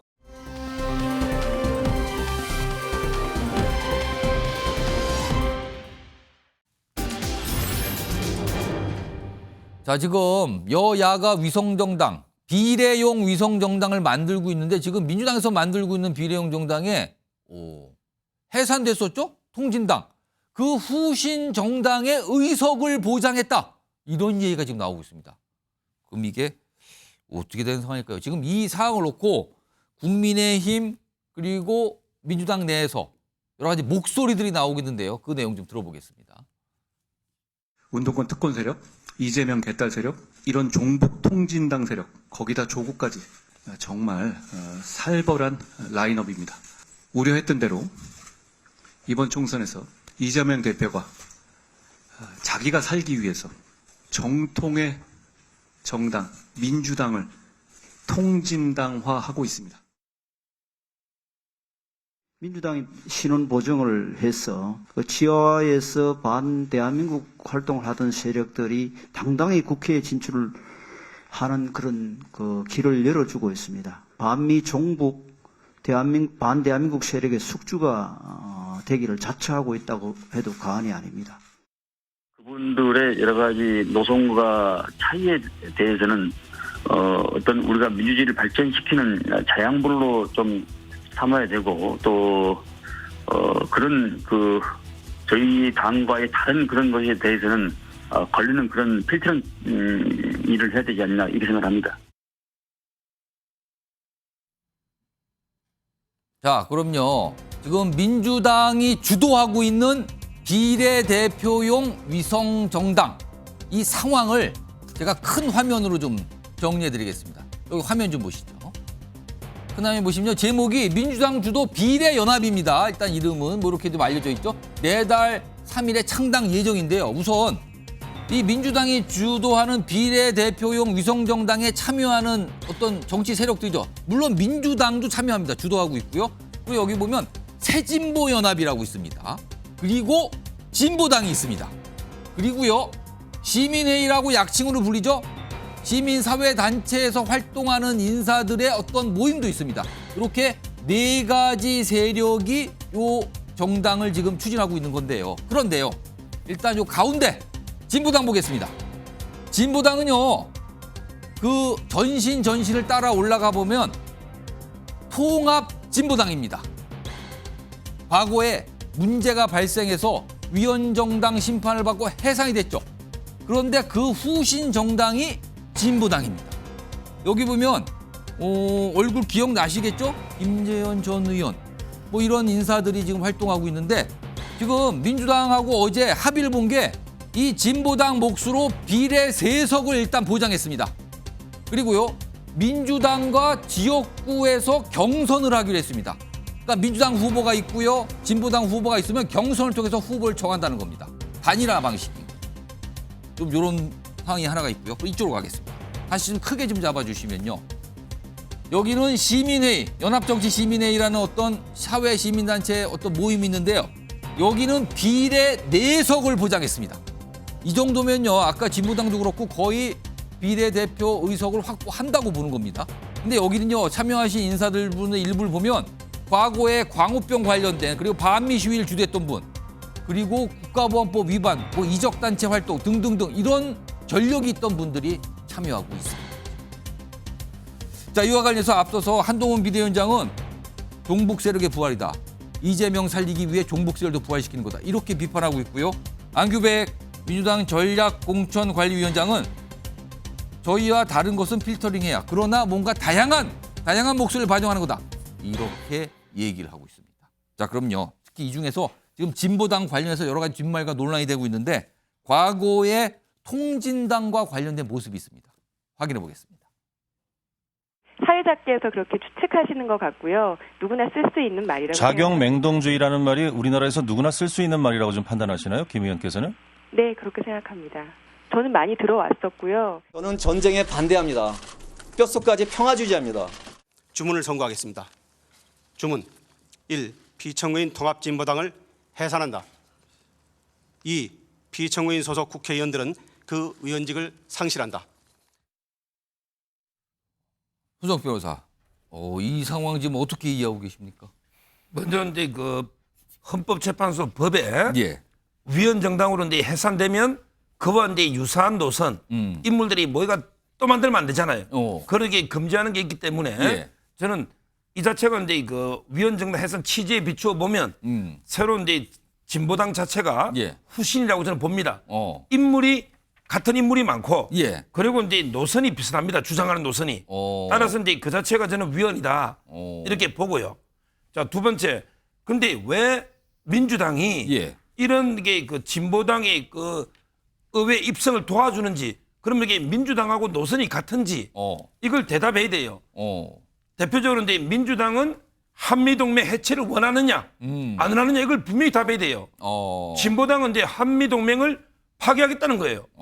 근데 민주당도 한미동맹이 필요한지 안 한지 이걸 이렇게 답을 해야 되고요. 그다음에 천안함 자폭설 주장한 분도 있습니다. 이래경 씨. 따라서 이제 그 민주당이 천안함이 북한 소행인지 아니면 이게 스스로 자폭인지 이것도 이게 민주당이 분명히 밝혀야 된다. 그런데 민주당과 노선이 다르다면 왜 이렇게 같은 정당을 하는지 그 이유도 밝혀야 된다. 저는 이렇게 보고요. 그리고 지금 이제 마지막으로 지역구도 보면요. 아예 울산 북구는 이제 윤종호 옛날에 그쪽으로 아예 양보하는 식으로. 그 지금 진보당 쪽에 양보하는 걸로 지금 나와 있죠, 지금요. 거기에 이상은 의원이 재선 의원이 있잖아요. 반발하죠, 지금. 그렇죠. 왜 지역구에 재선 의원이 있고 당원이 10,000명이 넘는데 그냥 이게 주는지. 그 강성희 의원은 이제 경선하거든요. 이런 식으로 이렇게 경선하는 거는 모르지만 저는 지역구를 이렇게 그냥 양보해 주는 거는 공당위를 포기했다. 이렇게 봅니다. 윤경호 소장님, 민주당이 주도하는 비례대표형 위성 정당인데 이거는 무슨 상황일까요, 지금? 글쎄 이제 큰 우산 아래 다양한 목소리를 허용하겠다. 이제 이런 취지라는 거 아까 얘기했죠. 안규백 위원장입니다. 안규백 위원장. 그다음에 그쪽에 뭐 대표로 박홍근 전 원내대표가 지금 또 주도하는 거고. 글쎄요. 통합진보당이 2013년 박근혜 정부 시절에 당시에 황교안 법무장관이 원고로 나서서 적극적으로 주도를 했고 헌재가 받아들였으니까 대한민국의 법 체제 하에서는 통합진보당의 당시의 당원 당규 그리고 그걸 대표했던 이석기 의원 뭐 감옥까지 갔잖아요. 근데 이제 거기에 관여를 했던 사람들이 또 똑같이 나왔으니까 또 똑같이 변함없는 거 아니냐. 글쎄요. 생각이 좀 바뀌었습니다. 뭐 극단적인 부분은 좀 떼냈습니다. 예를 들어서 그렇게 하고 다른 당 이름을 붙였습니다라고 한다면 그것마저도 니들은 원래 빨간 애들인데 거기다가 뭐 조금 약을 쳤다고 해서 달라졌겠어라고 얘기하는 거 그렇게까지 지금 할 필요가 있을까? 전 뭐 좋습니다. 이런 식의 비판을 받을 수는 있을 거예요. 그러나 그렇다고 민주당을 향해서 니들 빨갱이 아니야? 한번 얘기해봐라고 공격하는 거는 지금 이런 21세기에 이런 시절에도 여전히 색깔론이나 메카시즘처럼 공격을 하는 걸로 비춰질 수 있기 때문에 굳이 그렇게 하지 않아도 저는 우리 사회의 뭐라 그럴까 이 포용력이 훨씬 더 저는 커진 거 아닌가. 정말 부끄러워해야 될 것 중에 하나가 이 구한말이나 아니면 일본에서도 그랬죠. 예수쟁이들을 탄압을 할 때 너 이 바닥에 있는 십자가를 한번 밟고 지나가 봐. 그렇게 아까 표현도 그렇게 폄하하면서 그런 일을 하라고 했다. 그래서 그걸 밟고 지나가면 뭐 살려주고 그걸 정말 양심의 자유, 신앙의 자유를 위해서 끝까지 거부하면 목을 쳤던 이런 식의 공격까지 하는 걸로 혹시 상치가 되는 그런 정도까지는 갈 필요는 없지 않을까 그런 생각입니다. 요거 송치훈 부의장과 강전애 부위원장께서 제가 한 1분 정도 시간 드리겠는데요. 일단 민주당에서 진보당 그리고 아까 시민회의라는 어떤 사회 시민 단체 그리고 과거에 여러 가지 좀 전력들이 있었던 분들이에요. 이런 분들과 위성정당을 만들기 위해 굳이 손을 잡은 이유는 뭡니까? 다양한 목소리를 원내에 진입시키겠다는 목적을 충분히 설명을 했던 것 같고요. 지금 특히 그 시민 정당이라고 표현해야 되나요? 시민 사회죠. 시민 사회라고 되어 있거든요. 시민 사회입니다. 이 분들 뭐 전력, 뭐 천안함, 뭐 음모론 이런 주장하신 분들, 저는 이런 분들이 후보로 된다면 전 민주당 소속원으로서 매우 크게 반대할 겁니다. 그래서 그런 좀 크게 문제가 있는 분들은 후보가 되지 않을 거라고 저는 생각을 하고요. 그러니까 아직 명단이 나오지 않았습니다. 예. 명단이 나오지 않았기 때문에 좀 명단을 보고 논의해도 되지 않겠나. 그리고 심지어 순위조차 결정되지 않았습니다. 그래서 좀 그 이후에 뭐 혹시나 이렇게 비판받을 만한 사람들이 있다면 그때 가서 얘기해도 된다는 생각을 기본적으로 갖고 있고요. 뭐 아까 뭐 주한미군 철수, 뭐 한미동맹 파기 이런 것들 이야기하셨는데 민주당의 당론과 전혀 일치하지 않습니다. 하지만 전 개인적인 생각으로 그런 주장을 하는 사람도 대한민국에 있을 수 있다고 생각합니다. 왜냐하면 그런 주장하는 사람들은 또 입을 틀어막을 건가요? 대한민국 자유민주주의 사회고 뭐 대한민국 국가 안보에 그게 치명적이다라고 주장하시는 분들도 있을 수 있고 민주당은 반대합니다만 좀 그런 주장을 하는 사람들도 있을 수 있다. 또 대신에 또 우려하시는 부분 그런 분들이 원내에 가는 게 타당하냐 그런 거에 대한 비판은 민주당이 감수하겠다는 겁니다. 왜냐하면 안보 정책 말고 복지, 노동, 예. 환경 이런 부분에 있어서 공통된 부분이 많기 때문에 민주당은 그런 분들과 지금 비례연합 정도를 추구하고 있으나 우려되는 부분은 명단 나온 이후에 좀 얘기를 했으면 좋겠습니다. 강준현 변호사 혹시 이런 분들, 그러니까 민주당은 다양한 세력이라고 표현을 한단 말이에요. 다양한 인사들이 오는 게 좋다라는데 공통점은 이른바 반윤입니까? 그러면은 그걸로 뭉친 걸까요? 글쎄요, 이 지금 통진당의 후신 세력을 반윤이라고 봐야 될까요? 반남한이라고 봐야 될까요? 도대체 뭐라고 봐야 될지 모르겠습니다. 다양성이라는 건 참 좋은 말인데요. 이러한 사람들까지 포용하는 것이 다양성에 들어갈까요? 우리 헌법재판소에서 이 결정 나온 거 얼마 되지 않았습니다. 국민들께서 많이들 기억을 하고 계시거든요. 저는 또 우려되는 부분이 뭐냐면요. 울산 북구에서 지금 민주당 의원이 재선으로서 현역으로서 있는데 그 지역구를 진보당 인사에게 그냥 넘겨주는 것을 했단 말이에요. 지금 거기에 지역의 이상선 의원이 굉장히 반발을 하고 있습니다. 예. 이 상황을 봤을 때는요. 민주당과 진보당의 그 지금 상하 관계에 있어서 오히려 민주당이 읍소를 하면서 우리 같이 하자라고 이야기하는 것으로 볼 수밖에 저런 없습니다. 걸 양보하는 상황을 보니. 왜냐하면 예. 그 지역구에 민주당에서의 현역 의원이 있는데 그 지역구를 진보당에게 넘겨준다? 선뜻 이해하기 어렵고요. 뭐 이러한 부분에 있어서 결과적으로 이 진보당 인사들이 비례 몇 번에 그 배치가 될지는 아직까지는 모르겠습니다만 예. 국민들께서 투표를 하실 때 분명히 통진당 해산이라든지 이 지나갔던 일들에 대해서 모두 기억을 하시면서 표로 심판해 주시리라 생각을 합니다. 자, 일단 여러 가지 지금 정치권 안팎에서 얘기가 나오고 있어요. 이게 어떻게 된 거죠? 무슨 상황인 거죠? 이런 질문도 나오고 있고 민주당 분들이 좀 질문을 받고 있는 상황이기도 합니다.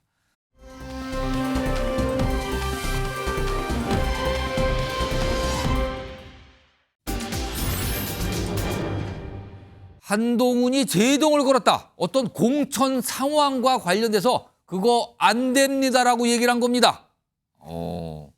자, 그럼요. 어제 발표가 있었어요. 그리고 어떤 설명이 있었는데 그 내용부터 좀 확인해 보죠. 세개 선거구에 단수 추천 후보를 선정했습니다. 단수 추천 3명, 세종 1명, 경기 2명, 고양시정 김현아. 김현아 후보자는 1년 반 전부터 당내 문제로 민원이 제보돼서 여러 차례 조사를 했습니다. 문제될 만한 특별한 사안이 발견되지 않았기에 선거 승리를 할 수 있는 후보자로 판단돼서. 자, 뭐 문제 안 된다는 거잖아요. 질문이 나왔습니다. 어제 기자들이 궁금하니까 물어보죠. 그분은 어떻게 된 겁니까? 문제 없어요. 뭐 발견하지 못했어요. 문제되는 거. 그런데 오늘 한동훈 비대위원장은 다른 판단을 합니다. 들어보시죠. 일종의 그 사법 리스크 이미 알려진 얘기니까 에 관한 이야기잖아요. 그것을 보는 기준이라든가 절차가 우리는 국민의 눈높이에 맞아야 한다는 생각을 한 것이고 우리는 민주당과는 달라야 하지 않는가 이런 식의 논의가 비대위에서 논의가 됐던 것이고 김현아 후보에 대해서 지금 검찰 수사 중인 걸로 알고 있는데 공관위에서 해당 후보자의 소명과 검토를 더 해달라는 제 논의 요구가 있었습니다. 그래서 한동훈 위원장은 단수 추천의 경우에는 우리 스스로 분명해야 하고 자신 있는 논리가 로직이 있어야 한다라고 말씀을 보탰습니다. 이철규 위원장하고 이야기 오래 나누셨는데 혹시 어떤 얘기 나누셨는지 알 수 있을까요? 네, 죄송한데 길은 막지 마시고. 네. 과거 발언까지 또 회자가 되는데 윤경호 소장님, 그러니까 친윤 핵심으로 꼽히시는 분, 그리고 지금 공관위원입니다. 공천 관여를 하고 있어요. 공천 쪽에서 일을 담당하는 분 친윤 핵심입니다. 이철규 의원. 근데 어제 김연아 의원 관련해서 문제될 게 없다. 그런 사람 못 찾았다. 아무 문제 없다고 했어요. 근데 오늘 한동훈 비대위원장은 아닙니다. 그거 문제 있습니다. 다시 봐야 됩니다. 무슨 소리 합니까? 그래야 우리가 민주당하고 다르죠? 라고 제동을 걸었습니다. 이거 무슨 상황으로 이해하고 계십니까? 그건 한동훈 위원장이 잘하는 것 같아요. 논리의 일관성, 아까 박 대변인이 한 얘기에 사실 들어있잖아요. 그러니까 저도 그래서 이번에 관심 있게 따져보니까 작년 4월에 그 문제가 터져서 경찰이 수사를 해서 즉각 한 달 만에 검찰에 일단 송치는 했어요. 불구속 조건으로. 다만 검찰이 그걸 계속 지금 쥐고 있는 거 아니에요. 아직까지 진척이 없다. 그렇죠. 그러니까 한동훈 위원장으로서는 본인이 법무장관 시절까지의 정보 또는 지금이라도 전화해볼 수 있죠. 그때 법무장관이었으니까 그 내용에 대해서 어느 정도 알고 있을 것이다. 알고 있었을 거고 그다음에 지금이라도 뭐 전화하는 거 정도야 그걸 뭐 탓하겠습니까. 그래서 어떤 상황인지에 대해서 다른 분들보다는 조금 더 소상하게 검찰에 있는 후배들로부터 조언이나 정보를 들었을 수 있잖아요. 그렇다면 아까 노웅래 의원 사례 그다음에 이재명 대표에 대해서 실컷 비판했던 것처럼 논리의 일관성을 위해서는 이거 공천 주면 당신들은 뭐냐라는 역공을 그러니까 민주당과 뭐가 다릅니까? 라는 얘기가 나올 수 있다. 얼마나 당하기 십상입니까? 그런 점에서 제동을 건 건 정말 지금 최근에 돌아가는 여러 공천 관련 잡음 이거에서 처음에 우려했던 바로는 윤석열 대통령이 검찰 쪽에 있는 후배들을 챙겨서 사당화하고 공천을 마음대로 할 것이다. 그렇게 얘기를 했는데 그런 얘기는 지금 별로 불거지지 않고 오히려 국민의힘은 현역 의원들 다 경선시켜서 그걸 통해서 떨어지면 어쩔 수 없는. 그러니까 그런 점에서 오히려 지금 공천 관련 잡음 또는 공천의 시스템에 의존하는 거 이런 거는 국민의힘이 민주당보다 한 몇 수는 위라는 거 인정해야 될 것 같습니다. 소조국 변호사. 그러니까 이게 단순히 이제 공관위에서의 어떤 판단과 지금 지도부인 비대위의 판단이 다른 정도인가? 근데 많은 분들은 이제 뭘 생각하시냐면요. 앞서도 지난해 말 그리고 올 초에 이른바 당정 충돌이 있었어요. 근데 하필 이게 공교롭게 이철규 친윤 핵심으로 꼽힌 이철규 의원은 다르게 얘기하고 그거에 대해서 한동훈 비대위원장이 안 된다고 판단한 거예요. 이거 혹시 또 다른 갈등의 시작 또는 그걸 깔고 있는 거 아니냐라는 해석이 나옵니다. 단박에. 이거 어떻게 봐야 됩니까? 전혀 근데 그 관계 없고요. 관계 없습니까? 김연아 의원은 이제 친윤이 아닙니다. 윤석열 대통령이 김연아 의원을 봐줘야 될 하등의 이유가 없어요. 챙길 이유가 없다. 그렇죠. 그리고 이제 그 한동훈 위원장이 사적으로 이제 그 김연아 의원한테 사적으로 이게 나쁘게 볼 아무 이유가 없어요. 따라서 이 문제는 이제 그 윤한 갈등하고는 아무런 무관한 문제다. 그런 얘기하는 거는 호사가다. 그렇죠. 지금 이제 다만 이게 민주당에서 문제가 되면 아무것도 아닐 거예요. 민주당에서는 이 정도면 이게 정치 자금으로 이게 이 정도는 민주당에서는 아무것도 아니다. 그냥 이제 품위 유지로 놓은 거지. 정치 자금으로 이게 만약에 진짜 불법이면 검찰이 아직까지 처리 안 했겠습니까? 작년 5월이잖아요.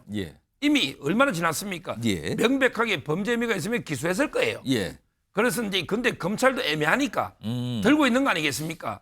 따라서 저는 이거는 이제 그 아마 한동훈 위원장의 상당히 결백증에 가까울 정도로 시스템에 따른 공천하자. 조금의 의혹이라도 있으면 다시 한번 검토해보자. 이런 의미예요. 제가 보기에 공천이 안 되는 것도 아니고 되는 것도 아니고 이게 다시 한번 정밀하게 양쪽의 의견을 받아서 김연아 측의 그 소명 그다음에 문제 제기한 사람들도 또 진정성이 있을 거 아니에요. 한번 다시 한번 이렇게 꼼꼼하게 공간에서 검토해보고 아마 이제 어떤 결론을 내리지 않을까. 그 결론은 이게 누구든 승복해야 됩니다. 제가 알기로 이게 아무런 한동훈 위원장이나 윤 대통령이 사적인 감정은 없다. 이거는 이게 저는 분명하게 제가 자신 있게 말씀드릴 수 있는 거고. 근데 다만 이제 윤 소장님처럼 예. 한 위원장이 법무부 장관 했다해서 검찰에 사적으로 물어보면 큰일 납니다. 아. 사적으로 이렇게 알아보는 건 불법이에요. 아. 근데 양쪽의 소명 자료 가지고 공관위가 판단해야 됩니다. 알겠습니다. 아니다. 무슨 뭐 파워게임 당정 갈등 그런 거 아닙니다라고 굉장히 단언을 하셨어요, 지금요. 아무튼 공천 과정에서도 이런 일도 있어서 오늘도 주목을 받았고요.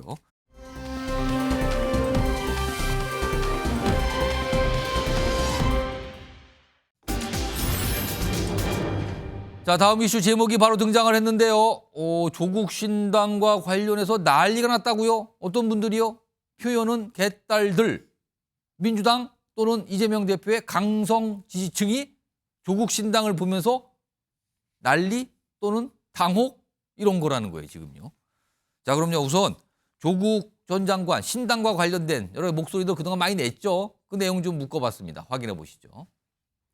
국민들께서 저희를 세 번째, 즉 그 세 번째로 즉 한 10% 이상의 지지를 보내주신 것도 사실이기 때문에 예. 진보층 외에도 중도층도 배려하고 고려하고 그러면서 움직여야 되거든요. 근데 예. 저와 같은 조국 신당은 윤석열 정권의 조기 종식을 바라는 진보층의 목소리를 더 반영하려고 하는 정당입니다. 민주당과 서로 따로 또같이 가는 것이 맞다고 생각하고 있습니다.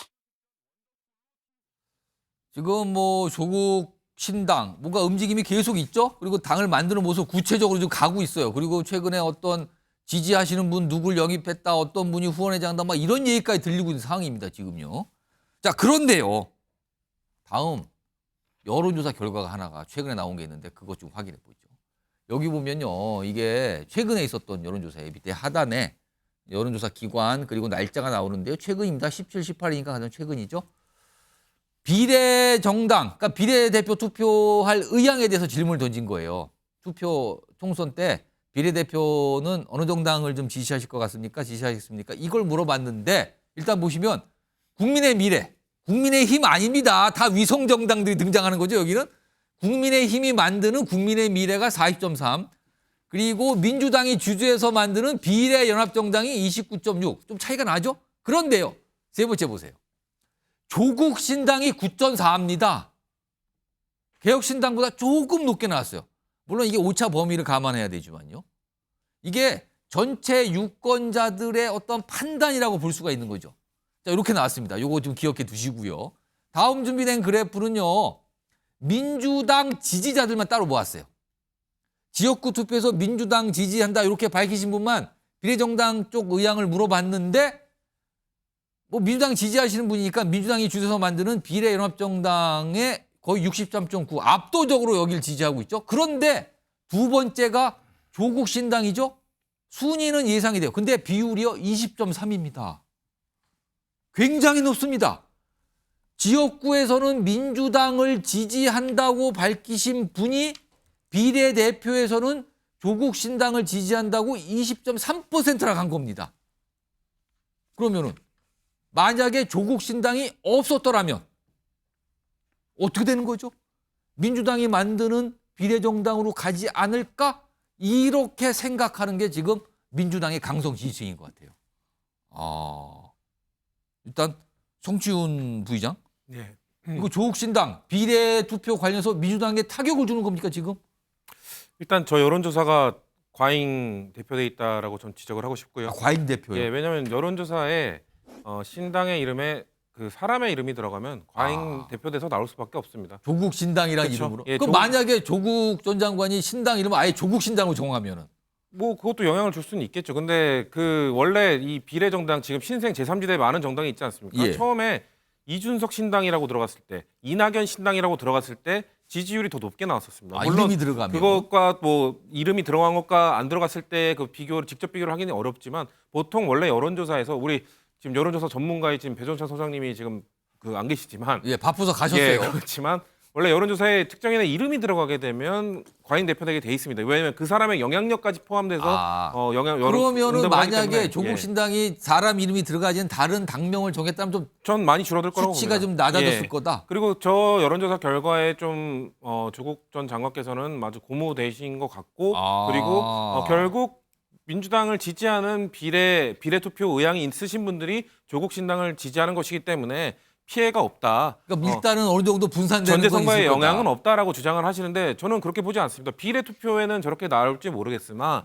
지역구 투표에서 영향을 미칩니다. 중도 층에 분명히 영향을 미칠 수밖에 없고 또 저 아까 전 앞선 발언에서 윤석열 정부의 조기 종식 이런 말씀을 하시면 중도층의 표심에 민주당의 지역구 선거에 매우 저는 안 좋은 영향을 그러면은 조국 신당이 수밖에 없다. 등장하게 되면은 민주당의 지역구 선거나 비례 선거 모두 영향을 받게 된다. 영향을 받게 되죠. 뭐 비례 선거는 원래 받던 민주당의 투표를 조국 신당이 가져가는 가져가기 셈이네. 때문에 결국 같은 거 아니냐라는 주장이 가능할지 모르겠으나 지역구 선거에서는 영향을 받는다니까요. 중도층에 아주 안 좋은 영향을 주기 때문에 저는 민주당에도 뭐 혹여 뭐 윤석열 정부의 조기 종식 이런 단어를 또 꺼내시는 분들은 매우 조심해야 되는 게 특정 정부의 조기 종식을 말할 수 있는 건 국민밖에 없습니다. 어떻게 특정 정당에서 국민들보다 먼저 조기 종식을 전 운운하는 것은 선거에 매우 악영향을 끼치기 때문에 매우 조심해야 되는 발언이라고 생각하는데 조국 전 장관이 계속해서 뭔가 정당의 목표를 이 윤석열 정부의 조기 종식이다라고 말씀하시면은 이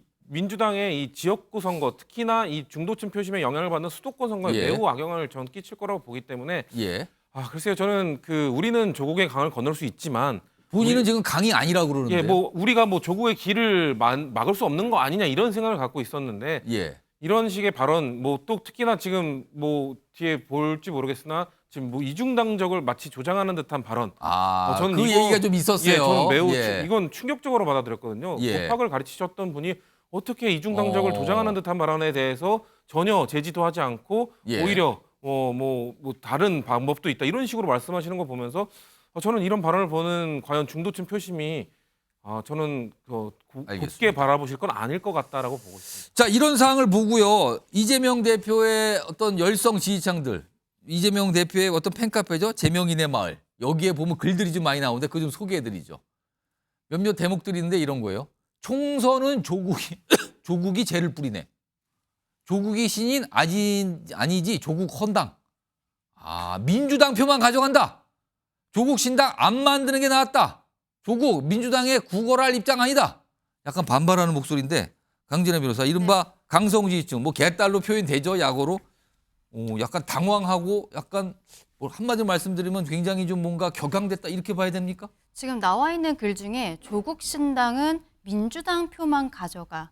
저 부분에 참 공감이 됩니다. 지금 그런 부분 때문에 뭐 개딸들도 화가 나지만 민주당 지지자들도 지금 굉장히 좀 당황하고 조국 신당이 또 조금 아까 우리 본 표를 보면은 글쎄요, 저만 그렇게 생각했는지 모르겠습니다만 굉장히 좀 높게 나왔어요, 수치가. 그런 부분들이 있기 때문에 조국 전 장관 입장에서는 앞으로의 활동에 좀 탄력을 받을 것이라고 생각을 합니다. 지금도 문성근 배우 그리고 조정래 작가가 공동 후원회장으로 그렇습니다. 위촉이 됐잖아요. 굉장히 좀 이름 인지도 높으신 분들인데. 그리고 이런 분들이 위촉이 되고 또 글쎄요 문재인 대통령이 조국 전 장관이 신당을 창당하겠다고 선언을 했었던 전날에 그때도 약간 어쩔 수 없다라는 이야기를 하면서도 조금은 힘을 실어주는 지금의 민주당의 상황이 어쩔 수 없다라는 이야기들을 했었잖아요. 이런 부분들이 있기 때문에 지금 우리가 앞서도 계속 이야기를 했지만 민주당의 공천 과정에서의 내홍 이 내홍 과정에서 나오는 현역 의원들, 이탈하는 의원들이 조국 신당으로 갈 수도 있을 것 같습니다. 근데 여기에서 의문의 1패, 새로운 미래가 있죠. 이낙연 대표와 지금 김종민 의원이 새로운 미래로 다시 나왔는데 이 부분에 대해서는 사실 국민들께서 많은 호응을 해주신다고 저는 생각하지 않거든요. 개혁신당과의 합당 과정도 매끄럽지 않았고 그런 것들이 있었기 때문에 만약에 이낙연 대표와 이 민주당에서 탈당했던 의원들이 조금 더 그럴듯한 제3지대를 만들어 왔다면 저는 조국 신당에 대한 이 지지율이 그렇게 높을 거라고 생각하지 않습니다. 조국 신당에 대한 지지율은 어쨌든 제3지대로 가고 싶은 특히 이제 민주당 지지층에서의 그 마음이 좀 보인 것이라고 생각을 하는데요. 하지만 조국 전 장관 같은 경우에는 중도층의 표심에는 아무래도 민주당 입장에서는 악영향을 끼칠 수밖에 없어서 지금 웃고 있는 것은 국민의힘이지 않을까 그렇게 생각을 합니다. 그러니까 많은 분들이 지지율 저 표를 보고 숫자가 생각보다 높은 거 아닙니까? 그렇다면 그거는 어디서 온 겁니까? 민주당에서 온 겁니까? 이렇게 연결되는 설명들을 하시는 분들이 있다고 그러네요. 그래서 오늘 좀 짚어봤고요.